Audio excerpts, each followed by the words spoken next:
예, 오늘은 이 사람의 마음과 여호와의 능력 이런 제목으로 오늘 새벽에 잠깐 말씀을 상고하고자 합니다. 제목을 한번 따라서 해보실까요? 사람의 마음과 여호와의 능력.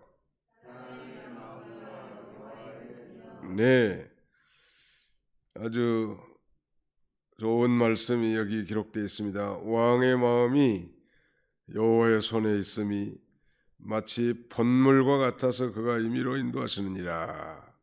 세상의 통치자 왕의 마음은 여호와의 손 안에 있는 물길과 같다라는 말씀인데, 즉 여호와께서 원하시는 대로 임의로 다 주장하실 것을 우리에게 가르쳐 줍니다.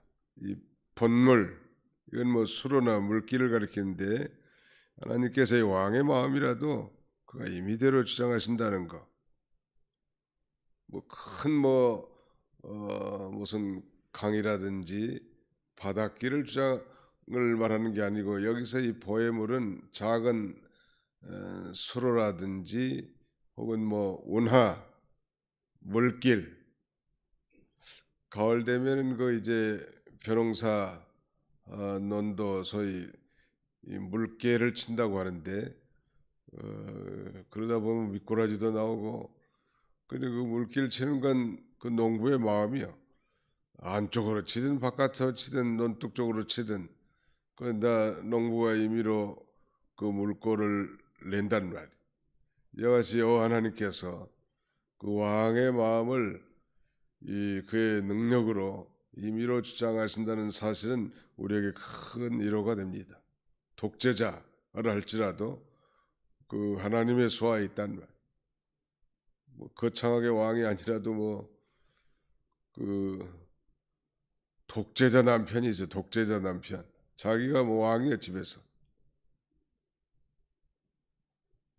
어저께 어떤 분이 전도하신 분 면담을 한번 하는데, 자기가 학교 다닐 때도 교회를 나가셨고 처녀 때도 교회를 나갔는데, 뭐 덩치도 좋고 사람이 마음도 넓고 결혼하면 같이 교회 나가면 너무나 좋을 것 같아서 결혼을 했단 말이에요.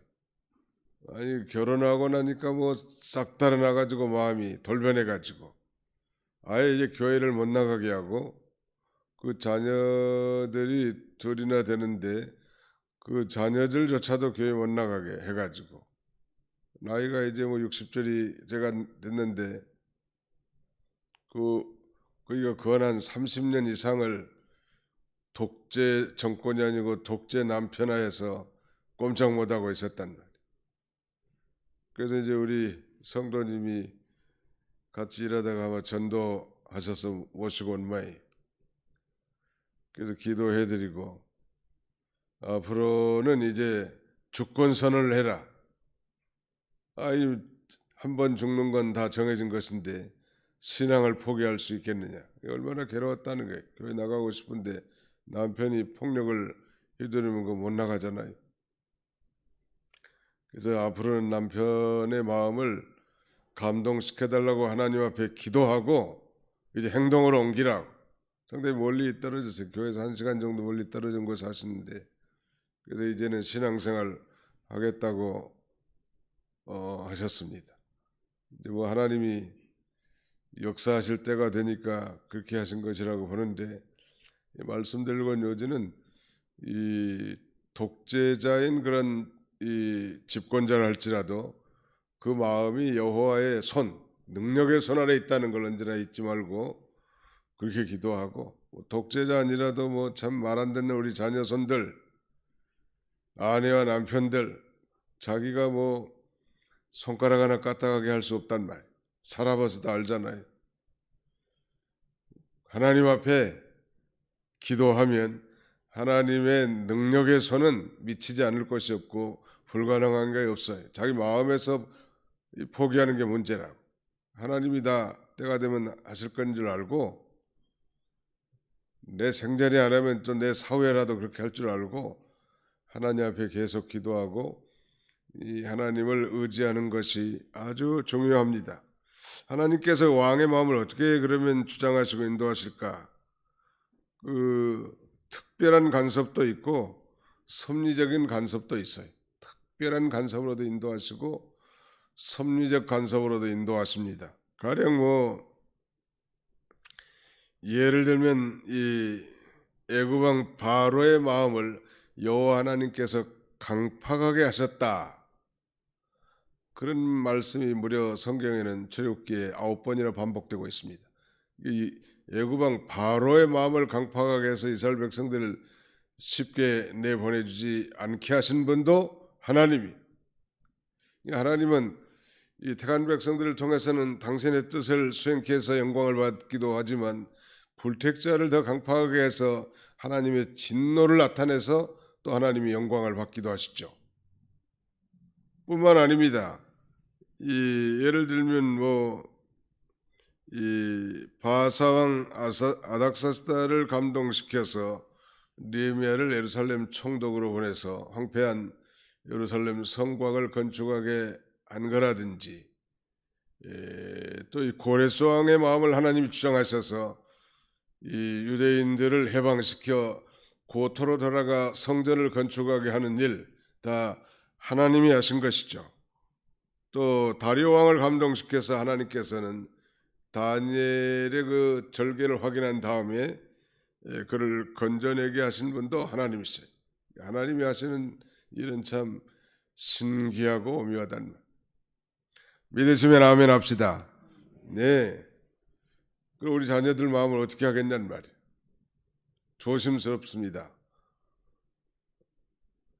그저 하나님 앞에 눈물 뿌리면서 기도하고 나가는 거예요. 기도하는 자식은 망하는 법이 없다고 했으니까 하나님께서 내 자녀의 마음을 감동시켜서 어떻게든지 하나님이 기뻐하시는 뜻대로 살아가게 주시옵소서. 이렇게 간절히 기도합니다.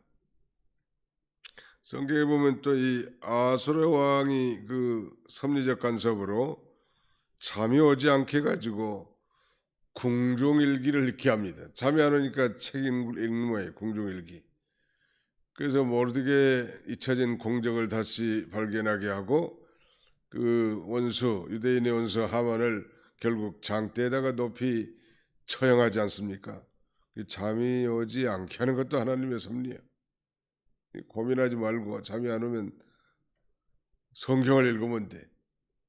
성경 읽으니 얼마나 좋아요. 또 성경을 읽으면 잠이 온다는 분들이 많아. 성경이 수면제하고 비슷하대요. 그러니까 아무튼 잠이 안 오면 나에게 하나님께서 성경 읽게 하는가 보다. 거기 누워서 가면치 하는 것보다는 차라리 성경을 읽고 평안한 가운데 또 누우면 된다는 말.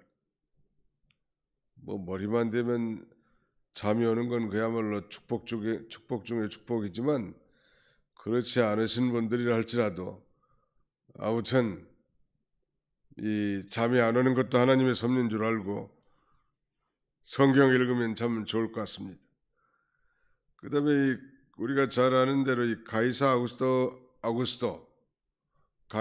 아구스토로 하여금 천하의 온 로마 제국이죠. The All Empire, 이 로만 임파이어, 전 로마 제국의 호적 인구조사를 하게 했단 말이에요. 그러니까 이 요셉과 정원한 마리아도 고향 이 베들레헴으로 올라가게 되는 거죠.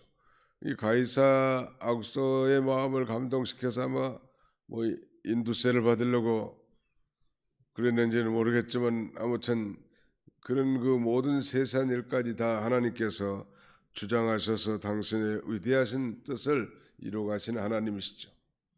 하나님께서 우리 가운데 계셔서 당신의 뜻을 행하도록 소원을 가지고 지금도 역사하시는 하나님이십니다. 다시 말씀드리는 우리의 인생의 삶도 하나님의 섭리 아래 있다는 사실을 언제나 잊지 아니하고 하나님만 의지하고 또 선한 결심을 가지고 이렇게 하나님의 뜻을, 하나님의 말씀을 순종하는 그런 저희가 되어야 될 것입니다. 21장 2절도 사람의 행위가 자기 보기에는 모두 정직하여도 여호와는 마음을 감찰하시느니라. 인간은 미련해서 어디까지나 자기가 자기 자신이 죄인 된 걸 잘 몰라요. 자과부지란 말 있죠. 자과부지. 자기 과실은 잘 모른단 말. 스스로 그래서 옳다고 하는데 우리 하나님께서는 마음을 감찰하시느니라. 우리 하나님은 여기서 이 감찰하다는 뜻은 측량한다는 의미인데 이 마음의 여러 가지 활동들 다 들여다보시는 하나님이시란 말.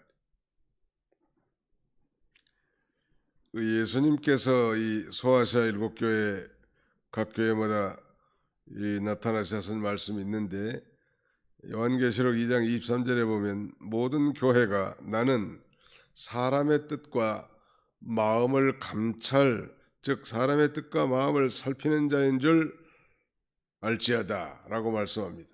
우리 주님은 이 사람의 뜻과 마음을 감찰하신 하나님이시라고 한다면 우리가 참 두렵고 떨림으로 하나님을 섬겨야 할 것이고 겸손하고 진실하게 정직하게 살아야 할 것을 우리에게 교훈해 주는 거 아니에요. 우리 마음을 다 아시는 하나님 앞에 뭐 외식할 필요도 없단 말. 하나님 아버지 앞에 받은 소명을 따라 진실하고 정직하게 행하면 좋다는 사람들이 알아주든지 말든지 그게 뭐가 그런 거 별 대수롭지 않는 일이란 말. 또 한 군데 우리 잠언 16장 2절도 같은 내용인데요. 한번 찾아보실까요? 잠언 16장 2절 같이 찾아서 한번 읽어보겠습니다. 시작. 사람의 행위가 자기 보기에는 모두 깨끗하여도 여호와는 심령을 감찰하시느니라. 여기 심령과 여기 심령이 좀 언어적 차이는 있지만은 그 의미는 별 다른 게 없습니다. 하나님께서는 사람의 행동은 물론이거니와 그 깊은 이 심중의 심령까지도 다 들여다보시는 하나님이신데 그런 면에서 우리가 하나님 아버지 앞에 진실하게 사는 것, 또 살아계신 하나님 아버지를 두렵고 떨림으로 섬기는 것, 또 하나님이나 사람 앞에 정직하게 행하는 것, 그렇게 사는 것이 하나님을 기쁘시게 하는 삶일 것입니다. 사람의 마음과 여호와의 능력, 우린 다 이 겉으로 드러나는 걸 보고 대개 다 판단하지 않습니까? 사람들은 누가 말한 것에 대해서 상처받기도 합니다. 그 말을 한 숨은 동기까지 우리는 잘 파악을 못하죠. 또 겉으로 드러난 행동 때문에 행동으로 말미암아 그 사람을 판단하기도 하고 그 사람을 또 뭐 정죄하기도 합니다. 그렇게 불완전한 존재. 그러나 여호와는 중심을 보느니라. 심령을 감찰하시는 하나님 아버지 앞에 우리가 충성을 다하는 것. 그러면 만족할 수 있단 말이에요. 사람에게 휘둘리고 사람에게 상처받을 필요 없어요. 하나님 아버지 앞에 때로는 우리의 삶이 대단히 왜곡되어지고 뭐 연예인들이 특별히 그런다고 합니다. 스캔들 없는 연예인들이 별로 없다고 하는데 같이 뭐 영화도 찍고 뭐 그다음에 드라마도 찍고 그런 뭐 부부 역할도 하고 자매 역할도 하고 형제 역할도 하다 보니까 그 없는 얘기를 많이 하는 거예요, 실제로. 그래서 그게 상처받아 가지고 그 우울증에 걸려서 목숨을 끊는 애도 있지 않았습니까? 그런 것들 다 초월할 수 있어야 합니다. 하나님 아버지 앞에 진실하면 되잖아요. 내 남편, 내 아내도 내 자신을 제대로 잘 이해 못할 때가 얼마나 많단 말이에요. 그러니까 대화가 필요하고 또 설명을 하면서 하나가 돼가는 과정이 필요한데 다른 사람은 또 뭐 어떻게 생각했단 말이에요. 그런 것까지 일일이 다 신경 쓰고 잠 못 자고 그러면 그 자기만 손해요. 하나님 앞에 바로 했으면 그저 사람이 어떻게 생각하든지 상처받지 말고 나가는 거예요. 얼마나 감사해. 우리의 마음을 감찰해 주시는 분이 계시다니 얼마나 감사하냐는 말. 우리는 정직하고 바르고 의롭게 행했다 할지라도 그렇지 않게 비난하는 사람들이 얼마나 많았냐는 말. 그러나 하나님이 그걸 다 신원해 줄 줄 믿고 또 까닭없는 저주는 거의 자신에게 이루어지지 않을 줄 알고 이렇게 나가는 것입니다. 사람의 마음과 여호와의 능력을 믿고 담대하게 믿음의 길을 걸어가는 저와 여러분들이 다 되시기를 주님의 이름으로 축원합니다.